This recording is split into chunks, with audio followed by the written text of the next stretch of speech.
llevando a cabo dentro del Coloquio de Investigación Multidisciplinaria, edición 2022. Continuando con el programa que tenemos preparado para esta ocasión, el día de hoy damos la bienvenida al doctor Hugo Gámez Cuatzin. Voy a permitirme leer una breve reseña para conocer un poco más a nuestro invitado. El doctor Hugo Gámez Cuatzin es originario de Orizaba, Veracruz, es ingeniero en electrónica por el Instituto Tecnológico de Orizaba y maestro en ciencias en ingeniería eléctrica en la especialidad de electrónica del estado sólido por el Centro de Investigación y Estudios Avanzados del IPN, Sinvestap IPN Zacatenco. Becario del CONACYT, realizó sus estudios en Francia, país donde obtuvo el grado de doctor por el Instituto Nacional de Ciencias Aplicadas de Lyon, especializándose en dispositivos para la electrónica integrada. Realizó el postdoctorado como becario del CNRS, adscrito simultáneamente al INSA de Lyon y a la Escuela Central de Lyon, Francia, teniendo bajo su responsabilidad la ejecución exitosa de un proyecto para la elaboración de prototipos de LEDs azules a base de nitruro de galio. Desde 2009 es investigador tecnólogo en el CIDESI, institución en la que ha tenido a su cargo la ejecución de numerosos proyectos de investigación científica aplicada en temas de energía, electrónica y manufactura, en cooperación con la industria nacional y extranjera. Como parte de la vida institucional del CIDESI, también ha tenido responsabilidades gerenciales y directivas. En 2022 se integra a la Dirección de Ingeniería Eléctrica y Electrónica del CIDESI como investigador senior y asesor para la innovación y el desarrollo de productos. Durante 2021 obtuvo el certificado en computación cuántica por parte del Massachusetts Institute of Technology, MIT, y su línea de investigación actual es la computación cuántica para el desarrollo de nuevos productos y aplicaciones disruptivas. Pues, doctor Hugo Gámez, bienvenido a esta sesión y quedamos a sus órdenes. Adelante, por favor. Muchísimas gracias, mi estimado Gerardo. Pues también para mí es un honor estar presente en este coloquio de investigación multidisciplinaria 2022 y pues además doble honor porque pues el Tecnológico de Orizaba, ustedes lo saben, es mi alma mater. Entonces, pues muchos de ustedes los conozco, les tengo mucho aprecio, afecto y cariño. Y a la institución, naturalmente, pues todavía más, por todas las oportunidades que tuvimos como estudiantes y bueno, pues lo que nos permitió seguir adelante en este camino de la investigación científica y sus aplicaciones. Muy bien, pues la plática que le propuse a los organizadores es esta: mitos, realidades y avances de la computación cuántica. Ustedes saben que muy recientemente el Premio Nobel de Física se le otorgó a 3 investigadores, entre ellos precisamente un colega francés, Alain Aspect, que hicieron o contribuyeron al desarrollo de la computación cuántica, en particular las telecomunicaciones, mediante la validación de tecnologías que permiten pues concretar de manera física el entrelazamiento cuántico. Y el entrelazamiento cuántico es un poquito así como que 2 partículas que estén alejadas una de otra sin tener una interconexión. Por aquí sucede algún cambio en una y ese cambio se refleja en la otra. Muchos, y ese es uno de los grandes mitos que hay que desmontar, muchos dicen pues eso va a permitir hacer la teleportación física, ¿no?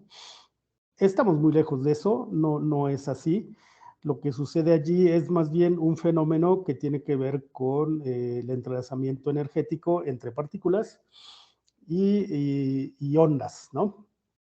Porque recuerden ustedes que a estas dimensiones muy pequeñas, pues existen fenómenos que no podemos ver en objetos muy grandes, macroscópicos, ¿no? Entonces, las pequeñas partículas con ciertas energías se pueden entrelazar y ese entrelazamiento cuántico es el que de alguna manera puede permitir intercambiar información, ¿no? Pero bueno, quizás en otra ocasión hablaremos de ese otro tema que también es muy interesante. Me voy a centrar en esta plática de mitos, realidades y avances de la computación cuántica porque es una de las primeras que se deben de hacer para un público que no necesariamente está muy metido en estos temas. Ya de entrada, cuando uno habla de mecánica cuántica y no sé cuántas personas están familiarizadas con esto, si pudieran ponerlo en el chat, si están familiarizados con el tema de la computación cuántica. Quien haya escuchado hablar de la mecánica cuántica también o de la física cuántica, pues alguien, si me pueden poner ahí sus comentarios en el chat, me voy a dar el tiempo de leerlos en unos momentos. Entonces, pues también, si ustedes tienen alguna pregunta, pues no sé, Gerardo, el doctor Gerardo Águila es el moderador, pueden ustedes alzar la mano y pues ahí estaré tratando también de dar alguna respuesta y si no tengo la respuesta en este momento, pues me comprometo a mandarles alguna respuesta en los días siguientes, ¿sale? Bueno, pues entonces también, pues a mí me gusta iniciar con un ejercicio que le llamamos el check-in. Entonces, pues ya les dije, ¿no? Yo muy contento de estar aquí presente con ustedes y si ustedes gustan también compartirme por medio del chat cómo vienen, cómo se sienten y también pues eso me gustaría verlo, ¿no? En un momento dado, ver cómo se sienten, cómo están de ánimo, ¿sí? En estos tiempos donde tenemos muchos retos también por delante. Muy bien, pues sin más, voy a continuar. Avanzo la página. Miren lo que les propongo para esta plática es este temario, hacer una introducción, después poner el contexto histórico y de ahí definir qué es la computación cuántica, no tanto definir, sino más bien tratar de entender qué es, explicarles qué es, hablar de lo que son los bits clásicos y los bits cuánticos. Vamos a tomar para esto un modelo que es la esfera de Bloch, ya verán ustedes más adelante qué es, y si alguien ya la conoce, pues aquí simplemente lo que va a ver pues es la manera en cómo ahora nosotros interpretamos un bit cuántico, ¿sale? De allí, en cuanto a tecnología, pues vamos a tratar de ver cuáles son las tecnologías. Como ustedes saben, lo acaba de mencionar mi colega Gerardo Águila, pues soy experto en temas de semiconductores, de electrónica de estado sólido, y bueno, pues obvio, con esa idea, pues también estamos aquí, ¿no? Para tratar de explicar qué podemos hacer desde nuestra humilde trinchera, pues para contribuir en la investigación y desarrollo de este tema. Luego, si nos da tiempo, pues vemos rápidamente los resultados de un algoritmo, un ejercicio que me tocó, bueno, que pude resolver con es un ejercicio, no es algo que yo haya inventado, es un ejercicio que me pusieron allí en la formación para la certificación por el MIT. Y bueno, hablaremos un poquito de lo que significa la supremacía cuántica, que pues no quiere decir que la cuántica, la computación cuántica sea súper poderosa para todo. Sin embargo, hay cosas donde la computación actual, la digital, que conocemos hasta ahora, pues también estará muy limitada, ¿no? Entonces, de ahí que viene la idea de la supremacía cuántica. no por darse mucha importancia, sino simplemente porque hay problemas matemáticos o físicos o físico-matemáticos que tienen relación con la vida real y que la computación actual no podría estar a la altura de ese tema, ¿no? Y bueno, las conclusiones. Continuando, vean, pues ustedes ven aquí un gatito y esto es porque Schrödinger tenía, pues Erwin Schrödinger, que fue también premio Nobel por sus estudios y sus aportaciones en temas de mecánica cuántica, pues él nos puso por allí una paradoja que se llama precisamente, hoy se le conoce como la paradoja del gato de Schrödinger, ¿no? Antes de pasar a esto, déjenme decirles que según Wolfgang Scherer, que es un profesor de matemáticas, investigador, publicó un libro que se llama Mathematics of Quantum Computing and Introduction. Nos dice pues que la mecánica cuántica es una teoría que hace predicciones acerca de la estadística de objetos microscópicos. Ahora, estas dos palabras, predicciones y estadística, están muy ligadas precisamente porque ustedes van a ver la computación cuántica, pues tiene esa gran diferencia con respecto de la computación digital. Estamos hablando de que la computación cuántica se basa mucho en estadística y predicciones, no son, es probabilística y no es determinística, ¿no? Entonces, pues se trata les decía, de objetos microscópicos, tales como electrones, protones, átomos, etcétera, y que con frecuencia tienen implicaciones sobre los fenómenos macroscópicos, ¿sale? Bueno, entonces, ustedes pueden decirme, bueno, sí, pero pues no lo vemos, ¿no? Pues no lo vemos, ¿no? Eso no lo vemos así tan fácilmente y tiene años que trabajamos con objetos que no vemos, por ejemplo, electrones, no los vemos, lo que vemos son sus efectos, ¿no? Entonces, esos efectos, esas implicaciones de partículas tan pequeñas u ondas, ¿no? Que tienen esa dualidad partícula-onda, pues tienen siempre un impacto sobre los fenómenos macroscópicos. Y esto pues no es de hoy, es inherente a nuestro universo. Entonces las mediciones, porque esa es parte de lo que se hace mucho en computación cuántica, es medir, ¿no? Los valores que ocurren con frecuencia relativa y que están distribuidos alrededor de un valor medio, ¿no? Entonces, típicamente estamos hablando de estadística.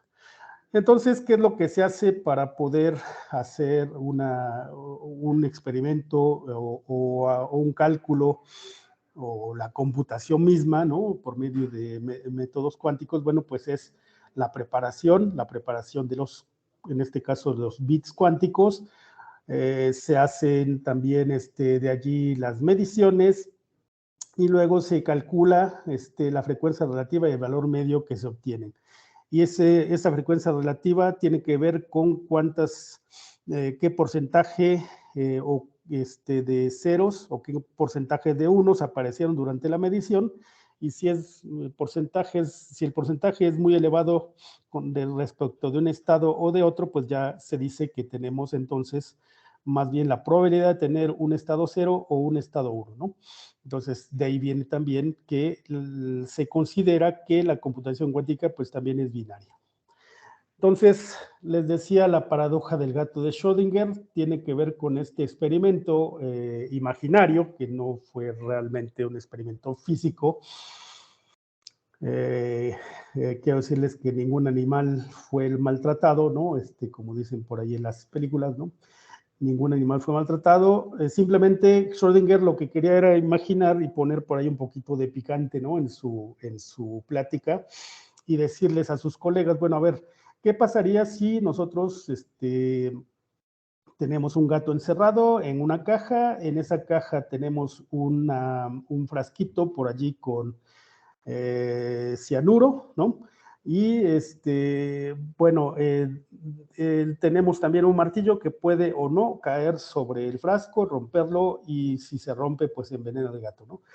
Entonces, el hecho de que caiga o no el martillo está relacionado con que se accione o no una palanca, y esa palanca está conectada a un sistema donde hay partículas que pueden cambiar de estado. Dependiendo del estado al que cambien, si cambia, por ejemplo, del estado 0 al estado 1, entonces aquí va a haber un accionamiento y va a caer el martillo, se va a romper y esto puede matar eventualmente al gato, ¿no? Bueno, entonces, ¿qué pasa? La caja está cerrada, está sellada completamente, desde afuera no podemos ver lo que sucede adentro. Entonces, si nos preguntamos, pues podemos respondernos o podemos decir que el gato está vivo y no vivo al mismo tiempo, y esto hasta que lo podamos observar con nuestros propios ojos. Es decir, hasta que lo veamos podemos saber a ciencia cierta si el gato está vivo o no vivo. Entonces, divirtiéndonos un poco y claro, con respeto por los animales, podemos decir, bueno, pues que esta sería la ecuación usando la notación de Dirac para el estado en que se encuentra el gato. Y vean, es una superposición de dos estados donde existe exactamente la misma probabilidad de que el gato esté vivo o que el gato esté no vivo. Y estos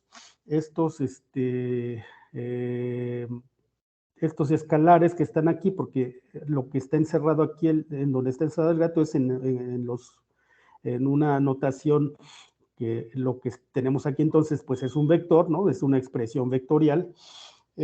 Tenemos que estos dos escalares que están aquí son simplemente cuando yo los elevo al cuadrado, ¿sí? Y calculo el valor, pues aquí yo voy a tener simplemente un 1, ¿no? Una probabilidad que es básicamente el 100% de probabilidad, ¿no? Entonces, ¿qué quiere decir? Que, bueno, aquí tendré yo 50% de probabilidad de que el gato esté vivo y 50% de probabilidad de que el gato esté no vivo. Entonces ustedes pueden calcular el cuadrado de esto, el cuadrado de este, y van a ver que la suma debería darles 1, ¿sale? Entonces eso tiene que ver precisamente con la ecuación normalizada de Schrödinger, ¿sí? Donde tenemos la suma de todas las energías y al final tenemos la probabilidad de encontrar un electrón en una cierta región. Probabilidad porque recuerden que hay por ahí todo un principio de incertidumbre que nos dice que no podemos tener exactamente el cálculo, por ejemplo, del momentum y de la posición, ¿no? O de otras características o propiedades de las partículas pequeñas. Bueno, entonces, resulta que esta paradoja del gato de Schrödinger, pues se quedó ahí durante muchos años y recientemente, muy recientemente, hubo unos investigadores que volvieron a retomar el tema y nos hicieron una propuesta para ver qué estaba sucediendo con el gato y si era posible salvarlo o no. Pero si quieren saber el final de la historia, pues se van a tener que quedar conmigo hasta el final de la plática. Entonces, tenemos en el contexto histórico que, vean, pues desde que, bueno, esta es una de las teorías, ¿no? Como todas las teorías que pueden existir, pero es una de las más aceptadas desde el punto de vista de la física o de la ciencia, que existió por allí un Big Bang hace casi 14,000 millones de años. Y si ustedes recuerdan, pues hay mediciones actualmente con diferentes telescopios, el Hubble, entre otros, por ejemplo, que nos dieron imágenes por allí de la presencia de radiación que le llaman radiación original, ¿no?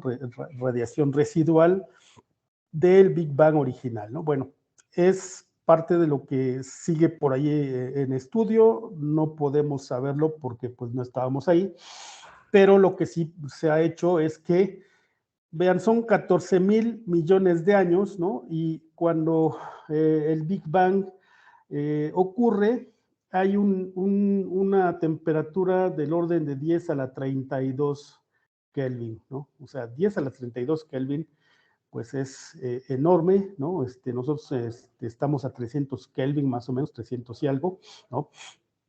temperatura ambiente.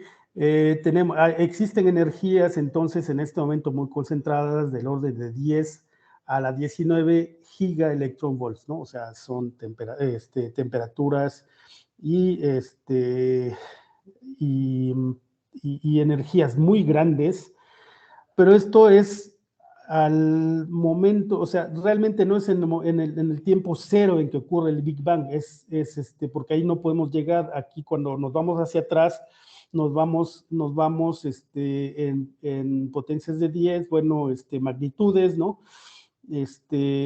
Y base 10, y vamos de 10 a la menos 1, 10 a la menos 2, por ejemplo, aquí 10 a la menos 35 segundos, 10 a la menos 43 segundos, que es lo que más o menos nos da la referencia de hace unos 14,000 años cuando ocurre esto, pero inmediatamente después, a las 10 a la menos 43 segundos después de que ocurre el Big Bang, estas se supone que son las condiciones, y como pueden ver ahora, pues en el presente la temperatura del universo, estamos en la época o en la era de las estrellas y galaxias, tenemos temperaturas del orden de 2.7 Kelvin, o sea, muy, muy bajitas, ¿no? Hace frío, en el universo en general, ¿no? Recuerden que el frío completo pues sería el cero absoluto, 0 Kelvin, pero ahí pues tampoco podemos llegar de manera definitiva. Y las energías pues también se han ido relajando mucho, ¿no? Bueno, entonces se han ido disipando. Entonces vean, desde la época de que nacen los átomos hasta que se forman las estrellas y galaxias, pues pasan algunos años, pero no es sino hasta los últimos 200 años, aquí está está un poquito traslapado, pero bueno, son los últimos 200 años de física, es decir, solamente en los últimos 200 años nos hemos dado a la tarea de entender realmente cómo funciona el universo. Eso es maravilloso, o sea, tuvieron que pasar miles de millones de años que aparecieran pues los primeros humanos, sin pensar, por ejemplo, en otro tipo de seres que existían, ¿no? Los dinosaurios, los neandertales, incluso, que son nuestros primos, vamos a decir por allí, ¿no? Entonces, a partir de 1803, vean ustedes, tenemos los experimentos de difracción de Young, ¿no? Y así vamos, vamos avanzando. En 1900, no sé, 100 años después, ya tenemos los primeros trabajos de Planck, ¿no? Que siguen a los trabajos de Thomson, que considera ya el electrón como una partícula newtoniana, ¿no? Partícula. Luego, que obedece a las leyes de Newton. Luego tenemos Planck con la radiación del cuerpo negro, Einstein con el efecto fotoeléctrico, y así ustedes van viendo. Por ejemplo, en 1911, Ohner descubre la superconductividad, y esto es algo que yo descubrí precisamente cuando era estudiante allá en el Tecnológico de Orizaba, y que estaba llevando la materia de metodología de la investigación con el profesor Martínez Frías, ¿sí?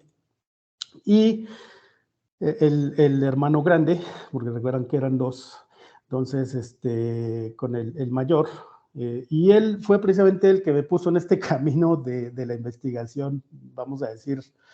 Me interesaba la investigación, pero cuando él dejó un proyecto por ahí, yo escogí hacer una investigación documental sobre la superconductividad.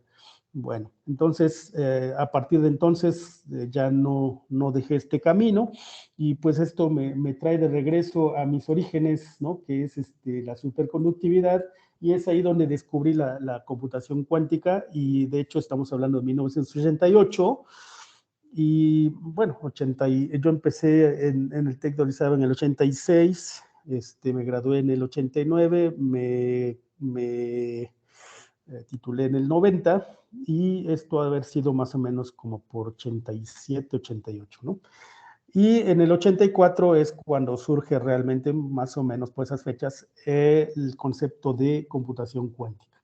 Entonces, todo lo que está ahí en amarillo tiene que ver con temas en relación con la computación cuántica, De ahí vienen también, por ejemplo, lo que ustedes ven aquí, la parte de la lógica booleana, que como pueden ver, pues hay entre rusos y americanos, ¿no?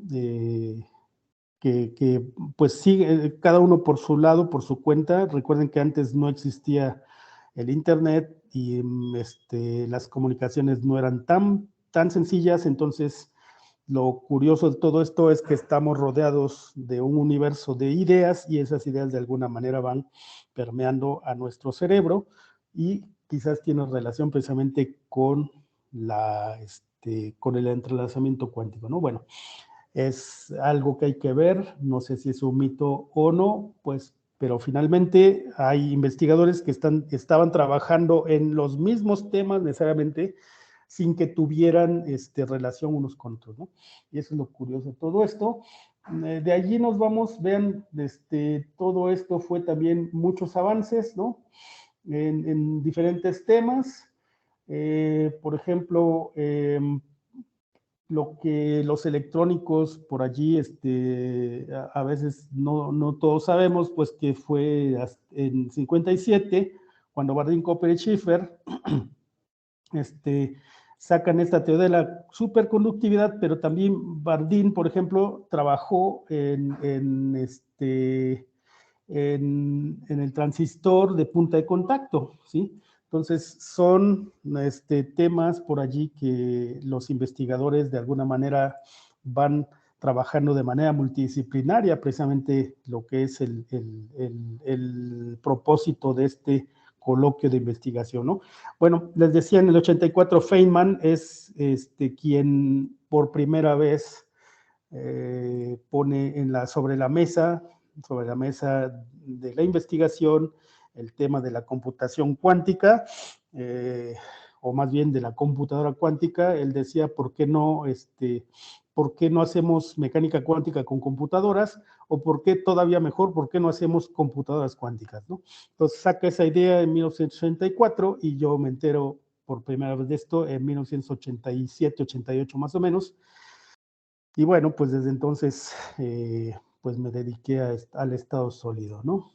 Entonces, ¿qué es la computación cuántica? Bueno, pues ahora sí ya nos quitamos de los mitos. La idea no es que la computación cuántica sea algo que sea del futuro o sea algo surrealista o de ciencia ficción. Realmente lo que la gente se pregunta muchas veces es si la computación cuántica es una versión más rápida de la computación actual. La respuesta es no. Lo que sí es que la computación cuántica representa un paradigma fundamentalmente nuevo para procesar la información. Entonces, ¿qué tipos de problemas se pueden resolver? Pues diferentes, ¿no? Diferentes, por ejemplo, el tema de la ciberseguridad. Ustedes saben que es un tema donde actualmente, con los temas, por ejemplo, de Industria 4.0, temas de manufactura, industria conectada, todo lo que está conectado es sensible de ser hackeado, ¿no? Bueno, pues entonces tenemos que resolver ese tema, y la ciberseguridad reposa en el hecho de que tengamos passwords, ¿no? Como el password que ustedes usan para su celular, o para alguna operación bancaria. Bueno, pues ese password reposa en un protocolo que es el RSA, de las iniciales de sus autores, ¿no?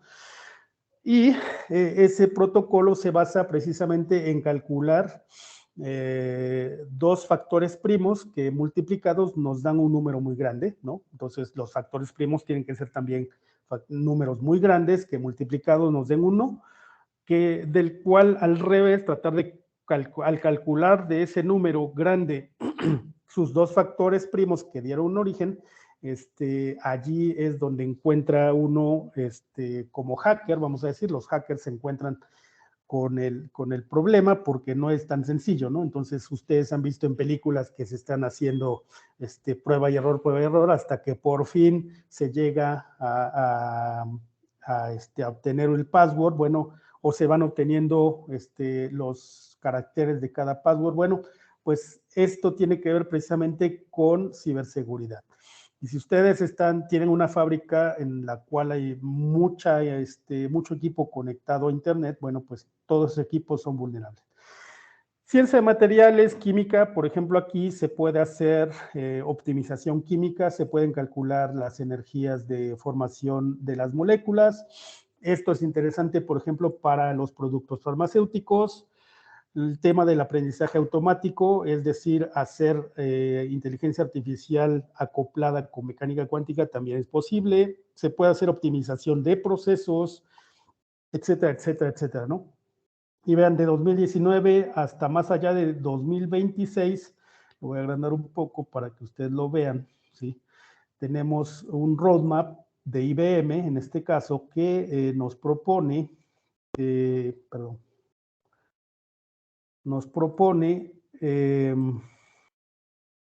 ya me perdí, ahí está, nos propone precisamente cómo van a ir evolucionando los circuitos cuánticos, ¿sí? Y, por ejemplo, estamos hablando de un procesador cuántico que se llama el Falcon aquí, que ya estaba operando en 2019, ¿sí? Por medio del IBM Cloud. Y vean, se supone que todo esto está en desarrollo para ya tener 65, 2021 127 qubits, que significa quantum bits, ¿no? Lo vamos a ver más adelante. Bueno, entonces, así hasta más de 2026. Y bueno, esto viene a romper precisamente con la limitante que quizás teníamos con la ley de Moore, ¿no? Los que están enterados de la ley de Moore, pues es que con los microprocesadores digitales, ¿sí? No los cuánticos, con los microprocesadores digitales era posible aumentar al doble el número de transistores en la misma superficie, por lo tanto, eso nos iba a dar cada vez una mejor potencia de cálculo, pero pues ese aumento significa que tiene un límite, porque ese límite físico es la distancia entre dos electrones, o sea, significa que aumentar la cantidad de transistores presupone que los transistores deben ser cada vez más pequeños, pero hasta dónde voy a llegar, el límite de la ley de Moore es precisamente un límite físico, es la distancia entre dos átomos, por ejemplo, de silicio, ¿no? Que es en el que está haciendo. Entonces, la ley de Moore tiene su limitante y, bueno, aparte de las limitantes tecnológicas, que pues se han ido abordando de tal manera que se tiene también ya sistemas que utilizan el Deep UV, que es un sistema fotolitográfico donde ya podemos hacer pues elementos muy pequeños de hasta 16 o 7 nanómetros, ¿no? Y claro, cuando hablamos de nanómetros, pues un nanómetro es 10 a la menos 9 metros, lo cual significa que es muy, muy pequeño, ¿no? Bueno, entonces vámonos un poquito más rápido. ¿Qué es una computadora cuántica? Bueno, pues una computadora cuántica es diferente de la convencional, o ahora le podemos llamar clásica, ¿sí? ¿Qué tipos de problemas son difíciles para las computadoras clásicas, ¿no? De resolver? Bueno, pero y que pueden ser resueltos científicamente en una computadora cuántica.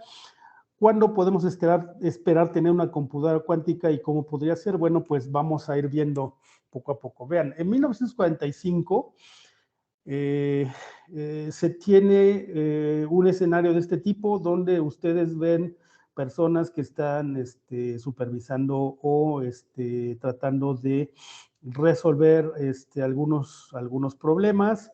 No me refiero a problemas del equipo, sino a algunos problemas matemáticos o científicos mediante una computadora ENIAC, ¿sí? Que estaba fabricada con tubos de vacío y ya era una computadora Turing Complete, es decir, que ya tenía una cierta estructura que permitía precisamente, le permitía actuar como computadora, es decir, tener el cerebro, que era el microprocesador, más no microprocesador, porque no era micro, era macro, es un macroprocesador más todos los sistemas de memoria y la interconexión, ¿no? Bueno, Entonces, vean, de 1945 a 2019, que tenemos esta otra foto aquí de la derecha, pues es curioso porque precisamente hay una mujer y hay un hombre, ¿no? Que están allí también trabajando alrededor de este tinacote blanco que se ve aquí, está marcado IBM, ¿sí? Y es precisamente esto es precisamente con todo lo que está alrededor, ¿no? El sistema de computación cuántica. Y al interior de este tinaquito, bueno, tinacote, ¿no? Hasta la base, ustedes van a tener un procesador cuántico que puede ser el Falcon, ¿no? El Falcon de 27 qubits, pero también hay otros más limitados de 5 qubits, que como por ejemplo ese es el que yo tuve acceso a través del cloud, ¿no? Bueno, entonces, vámonos con los bits, ¿no? Para los bits, tenemos computadoras clásicas, cuánticas. Bueno, pues las clásicas, los electrónicos reconocerán esto. Esto es una compuerta NOT con un transistor NPN y el bit corresponde, aquí simplemente si yo pongo un 0, voy a obtener 5 volts aquí. Si pongo 5 volts, voy a obtener 0 volts aquí, ¿no? Entonces, aquí tengo una compuerta NOT, y ese 0 y 5 volts los tengo asociados con 0 o 1 booleanos, ¿no? Es decir, un 0 o un 1. Lo que pasa es que aquí yo lo puedo medir, yo puedo medir estos 5 volts sin problemas, ¿sale? No es así para los qubits. Los qubits funcionan de otra manera. Son sistemas cuánticos también, cuántico-mecánicos de dos niveles, ¿sí? Son binarios, ¿no? En el sentido que se pueden inicializar en estados clásicos 0 o 1, y esos se representan aquí, ¿sí? Estos son una representación de Dirac y en realidad corresponde a un vector columna, ¿no? Y aquí sería 0, sería el 1, 0, ese es lo que está aquí encerrado en este vector columna, y aquí en el 0, 1, corresponde al vector 0, 1, ¿sí? 1. Entonces, estos son los kets, ¿sí? Los brackets significarían que tuvieran esta misma flechita, pero apuntando al otro lado y tendríamos otra cosa por ahí, ¿no? Bueno, aquí ustedes van a reconocer un poquito lo que vimos para la paradoja del gato de Dirac, del gato de Schrödinger, y la expresión, ¿no? Los 1 sobre raíz de 2, ¿no? Son las amplitudes de probabilidad, y les decía, tenemos 50% de probabilidad de que esté en 0 o 50% de probabilidad de que esté en 1, ¿no? Entonces, son los coeficientes relacionados con la ponderación relativa de dos estados superpuestos, ¿no? Entonces, lo que les decía, la suma de a cuadrada más b cuadrada nos va a dar igual a 1, es decir, el 100% de probabilidad. Y esto es lo que se llama normalización a la unidad, ¿no? Asegura que los pesos que se comparan son de un tamaño estándar y consistente. Entonces, esto puede ser 1 sobre raíz de 2, pero puede cambiar, ¿no? Podemos tener que este A sea más bien 90 al final y este B al cuadrado sea 10%, 90%, 10%, pero la suma nos tiene que dar 1, ¿sale? Entonces, 90%, 10% significa que tengo más probabilidades de tener el estado 0 que el estado 1, ¿sí? Y viceversa, ¿vale? Para representar los qubits, yo utilizo lo que se llama la esfera de Bloch. La esfera de Bloch es esto, ¿sí? Ustedes tienen esta esfera de Bloch donde yo puedo tener un vector que es unitario, ¿sí? De hecho, toda esta superficie de esta esfera, pues es la unidad, ¿sí? Representa la unidad, y yo puedo modular la posición del vector como si yo estuviera pues moviendo esta flechita como una manecilla del reloj, ¿no? Y la puedo pasar del estado 0 al estado 1. Pero vean ustedes, lo curioso de todo esto es que esta flechita va a ir pasando por diferentes estados, ¿no? Y eso es lo que no sucede en la computación clásica. Yo no puedo tener, en la computación clásica puedo tener 0 o 1, pero no puedo tener una superposición de estados, ¿no? Entonces, aquí sí puedo, y esto no es nada del otro mundo, simplemente es una representación vectorial en un espacio vectorial que en computación cuántica se conoce como espacio de Hilbert, que es una representación con números reales y complejos, donde es una representación vectorial, es un espacio vectorial con números reales y complejos, donde yo puedo hacer operaciones y representar este tipo de movimiento. Por ejemplo, yo puedo con una onda coseno mover mi vector, ¿no? Entonces, esto tiene mucho que ver con la representación de números complejos, la parte real, la parte imaginaria. Por eso ustedes tienen aquí en el espacio de Hilbert conviven y viven números reales y complejos, ¿sí? Bueno, entonces estos dos ángulos, teta y phi, determinan el punto en la superficie de la esfera de Bloch.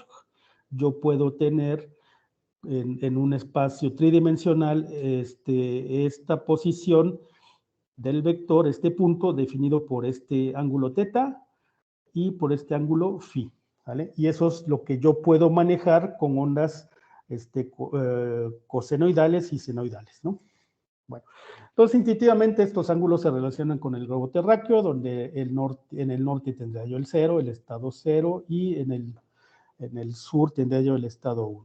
Y yo puedo cambiarlos, ¿sí? Es como si estuviera yo manejando el GPS, ¿no?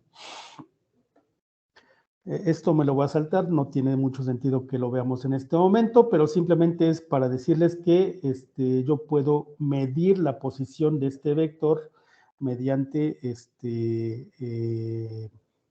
ondas, ¿no? Mediante ondas que son del orden de microondas, ¿no? Lo que me interesa que vean es, en este momento, entre los que se ganaron el premio Nobel trabajaron en temas más bien de comunicaciones, el entrelazamiento cuántico, pero dos propiedades importantes que vamos a ver en mecánica cuántica, una es el paralelismo y la otra es la interferencia. Cuando estamos hablando de los estados cuánticos, pues es precisamente, les decía, esa representación de Dirac, el estado cuántico 0, en realidad tenemos en paralelo 0 y 1, de 1 y 0, perdón. Y en el estado 1, en la representación de Dirac, tenemos 0 y 1, y ese es el estado 1 que vemos en el bracket. Bueno, pues conviven esos dos estados 0 y 1, o 1 y 0, ¿sí? De forma paralela, y eso es lo que es difícil un poquito a veces de entender, pero al final no es otra cosa más que una representación, me voy a poner aquí, de vectores, ¿sí? Y cuando ustedes manejan álgebra vectorial, pues ya tienen prácticamente con qué entender, si ustedes entienden estas herramientas. Ustedes, por ejemplo, pueden multiplicar este operador, ¿sí? Este operador matriz contra este vector que sería el 0, 1, y el 0, 1 es la representación del estado cuántico 1, ¿sí? Entonces yo le aplico esta transformación y transformo este vector en este vector que es 0 menos 1, ¿no? Entonces es como se van haciendo, de hecho 1, 0, 0 menos 1, esto representa de hecho un operador que se llama de Pauli, ¿sí? Y esos operadores se pueden manejar en diferentes ejes, en el eje X, en el eje Y y en el eje Z de la esfera de Bloch, ¿sale? Entonces, yo sé que puede ser un poquito difícil en este momento relacionarlos, pero es lo que les mencionaba anteriormente aquí en esta parte, ¿no? Yo puedo aplicar operadores para manejar de manera científica y experimental mi vector, ¿no? Transforma el vector. Muy bien, entonces la otra es la interferencia. La interferencia, pues son dos, el paralelismo y la interferencia cuánticas, ¿sí? Son precisamente lo que hace una computadora cuántica sea diferente de una clásica, ¿sí? Es como vamos a manejar. Si ustedes quieren hacer paralelismo en una computadora actual, pues ustedes lo que tienen que hacer es aumentar el hardware, ¿no? Y el tiempo de proceso, etcétera, etcétera, ¿no? Para poder procesar varias señales a la vez. Aquí no, aquí es mucho más sencillo porque ya tenemos los vectores que conviven unos con otros y depende de su estado, depende, o más bien en qué estado están, lo puedo ver hasta el momento en que yo haga la medición y determine las probabilidades. En cuanto a la naturaleza física de los qubits, pues yo puedo tener qubits de diferentes tipos. Yo en particular aquí en el CIDESI estoy empezando a lanzar esta línea de investigación, trabajando con qubits superconductivos, ¿sí? Y ya existe un modelado, vean aquí yo tengo los qubits a la entrada, tengo los operadores que no son otra cosa más que matrices, ¿no? Que se aplican a estos vectores. Y luego, al final, yo hago la medición. Cuando yo hago la medición, los estados cuánticos colapsan, ya no puedo obtener más que la medición que hice. Eso también permite tener ciberseguridad, ¿no? Las aplicaciones de ciberseguridad. Puedo tener también otro tipo de tecnologías que pueden trabajar con el spin del electrón, etcétera, etcétera, ¿no? Lo que hace falta es vida o un equipo de trabajo más grande, ¿no? Entonces, en cuanto a las modalidades de qubits, pues estos son los criterios para saber si una modalidad de qubit es, pues es viable para hacer operaciones o aplicaciones de computación cuántica, que sean escalables, que se puedan inicializar, que se pueda medir, que se pueda construir un juego, un conjunto universal de compuertas, que se mantenga la coherencia del estado. Y vean, esto es lo que le valió el premio Nobel a estos colegas, ¿no? La interconversión y sobre todo la comunicación, ¿no? Por medio del entrelazamiento cuántico. Y el entrelazamiento cuántico tiene que ver precisamente con el otro, la otra propiedad que vimos por allí, que es la interferencia, ¿no? La interferencia entre estados. Bueno, entonces, ¿qué tecnologías ya están disponibles? Como ustedes vieron por ahí en el roadmap de IBM, bueno, pues hay algunas con puntos cuánticos de silicio germanio, un material con el que trabajé en el doctorado, de hecho, el silicio germanio, el silicio dopado, vacancias de nitrógeno en V-centers, que se llaman, ¿no? Átomos neutros, que es bastante interesante, iones atrapados, que está también súper interesante, y superconductores, que es, como les decía, la línea por la que yo me estoy yendo en este momento. Y bueno, no es porque De Vincenzo me lo haya dicho, simplemente que llevo años interesado en el tema de superconductores. Y bueno, pues ahora veo que efectivamente hay una gran oportunidad para seguir trabajando en esto. Lo demás también puede ser abordado, ¿no? En un lugar como el Tecnológico de Orizaba o CIDESI o cualquier otra institución, porque la gran ventaja es que ustedes pueden hacer computación cuántica desde su casa o desde su oficina, o así que, como dicen los bancos, ¿verdad? Desde la comodidad de tu hogar y tener acceso mediante internet a a las computadoras de IBM por medio de la nube, ¿vale? Ahora, los qubits con átomos artificiales. ¿Qué es un átomo artificial? Por cierto, ahorita ya casi me dio hambre, ya es la hora casi de tomar su lunch. Bueno, vean, esto es un emparedado, que es la otra palabra más adecuada en español, ¿no? Tenemos por aquí dos capas de pan, ¿no? Que tienen aquí pues la parte del relleno, que es muy sabroso. Bueno, y hay diferentes tipos de maneras de hacer sándwiches, ¿no? A ver, cada quien escoja la suya. Pero vean esto cómo se relaciona con los átomos artificiales. Bueno, pues resulta que algo muy similar, yo puedo tener dos metales, ¿no? Bueno, de hecho es el mismo metal, un metal superconductor, que es muy sencillo, es el aluminio. Y serían como que los dos panes, ¿no? Y en medio, aquí donde está el jamoncito, este huevo estrellado que se ve delicioso, ¿no? De hecho, el huevo estrellado del jamón sería el aislante, ¿no? Ese aislante es un óxido de aluminio que además es nativo, ¿no? Está bien sencillo, vamos a decir, tecnológicamente hablando, ¿no? Lo que es difícil es que se obtengan estos tamaños de, por ejemplo, de 200 nanómetros, ¿no? Por 400, ¿no? Y vean simplemente el sándwich aquí se forma entre esta parte que parece como si fuera una mano, ¿no? Que estuviera agarrando algo allí, y en medio esta línea muy delgadita, oscura, es el óxido de aluminio, ¿no? Entonces, con ese sándwich, aluminio, óxido de aluminio y aluminio, estamos formando lo que se llama una unión Josephson, y ese es un sándwich cuántico, ¿vale? Cuando yo obtengo el circuito de la unión Josephson, llego a algo que es esto, ¿no? Aquí tengo la unión Josephson, tengo un circuito resonante, y ese circuito resonante es un circuito no lineal. A diferencia del circuito lineal, resonante lineal, en el resonante lineal se van a formar estados cuánticos, el 0, el 1, 2 y 3, y vean, están separados prácticamente a la misma distancia. Esto para computación cuántica no me sirve.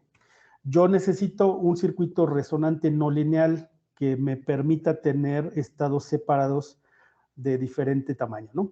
Entonces, esta distancia es diferente de esta a su vez es diferente de esta, y entonces yo puedo utilizar esta transición entre el 0 y el 1 y el 1 y el 0, para hacer mi qubit, ¿sale?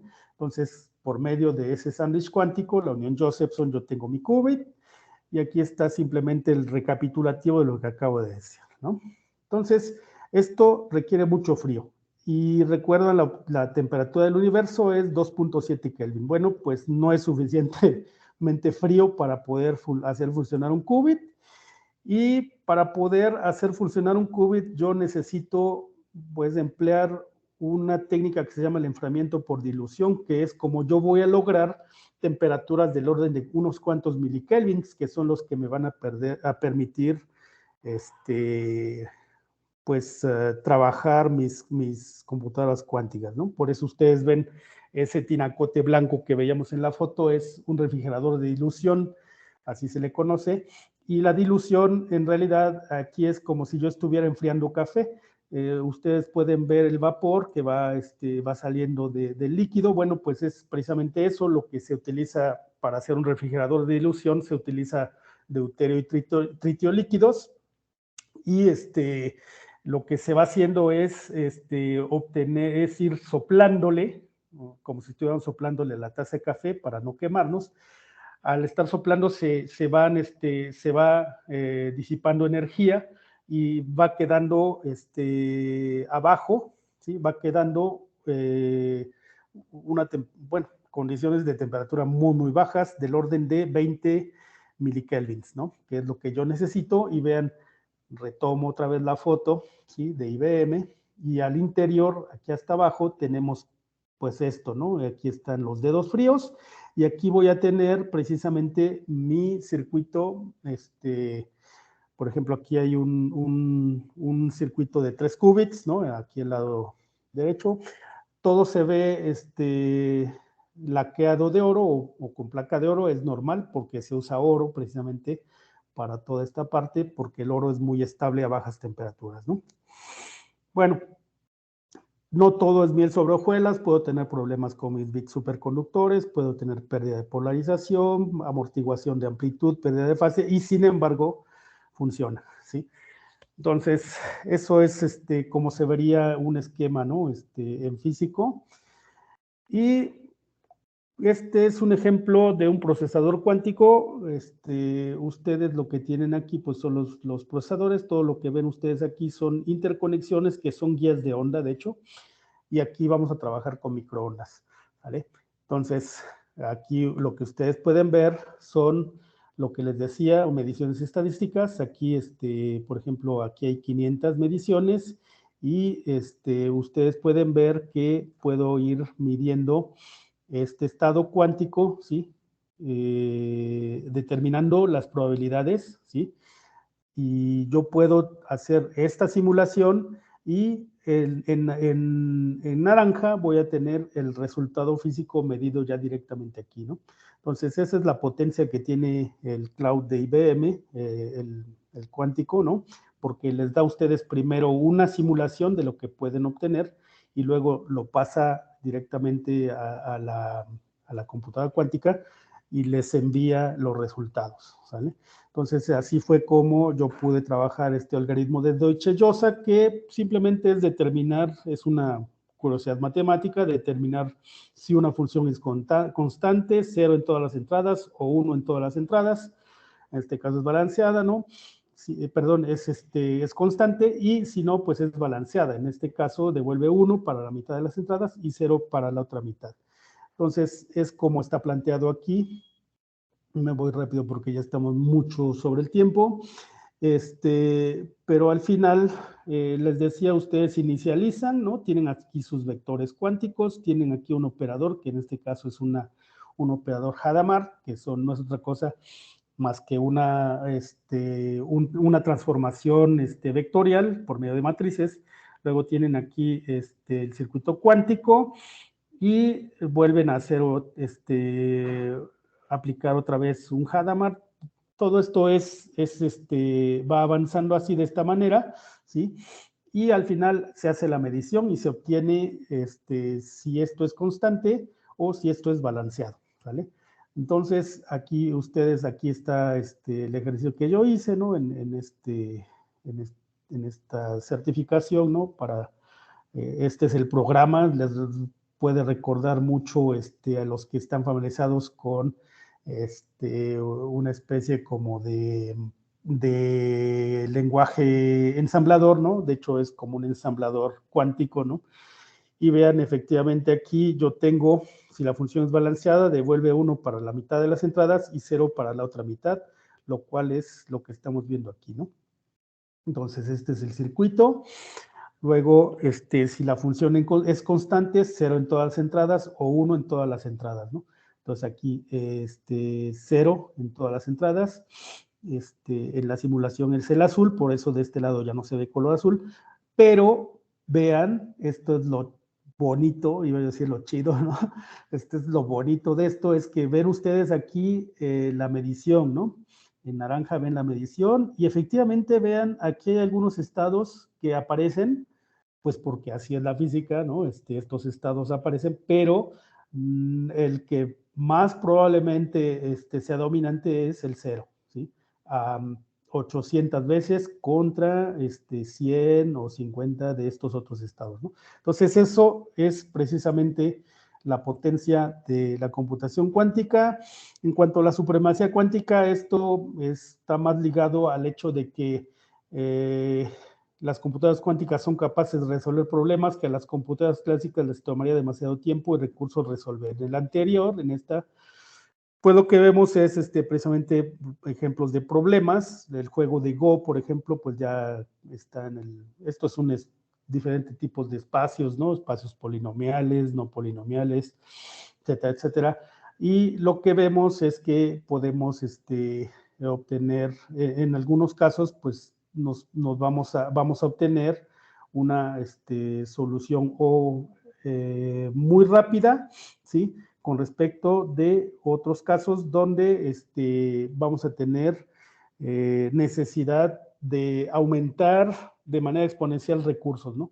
Entonces, con la computación cuántica vamos disminuyendo esa necesidad de recursos exponenciales y a eso se refiere la supremacía cuántica. La supremacía cuántica nos dice que con la computación cuántica podemos, gracias al paralelismo y a la interferencia, podemos resolver algunos problemas de manera muy rápida. Se nos acaba el tiempo, doctor Gámez.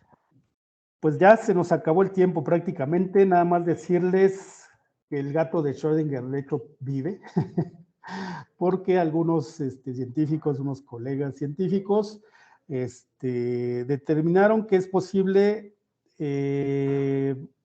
como si estuviéramos observando un volcán que va a entrar en erupción, es posible observar señales de que va a haber un cambio de estado 0 al estado 1, y entonces entre que existe ese cambio de estado, nosotros podemos sacar al gato de la caja y el gato estaría vivo.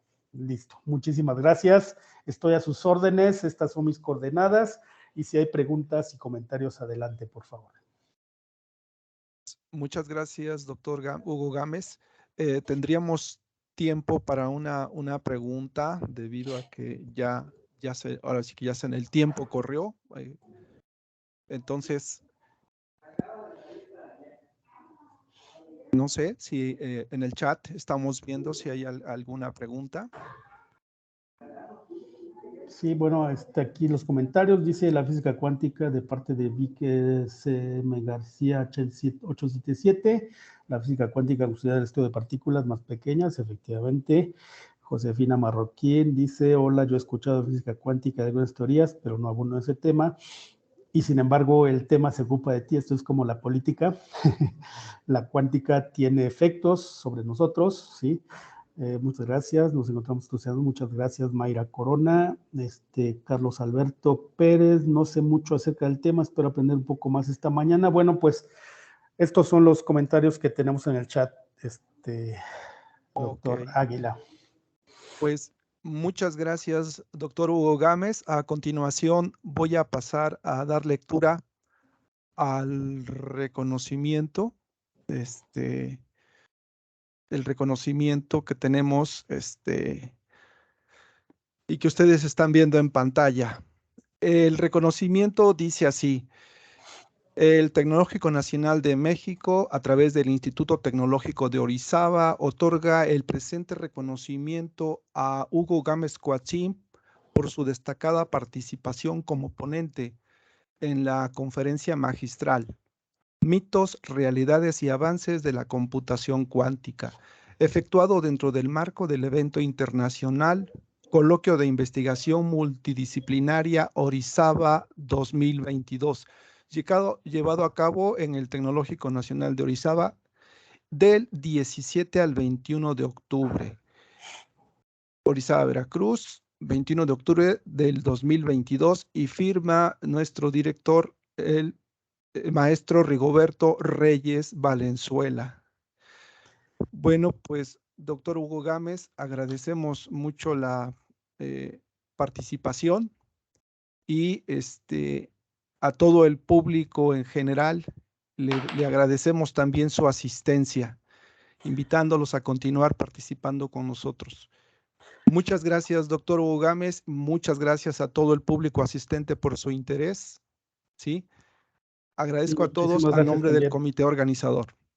Muchísimas gracias, cuídense mucho y ojalá nos podamos ver pronto por allá. Claro que sí. Muchas gracias, doctor Hugo Gámez. Cuídense mucho.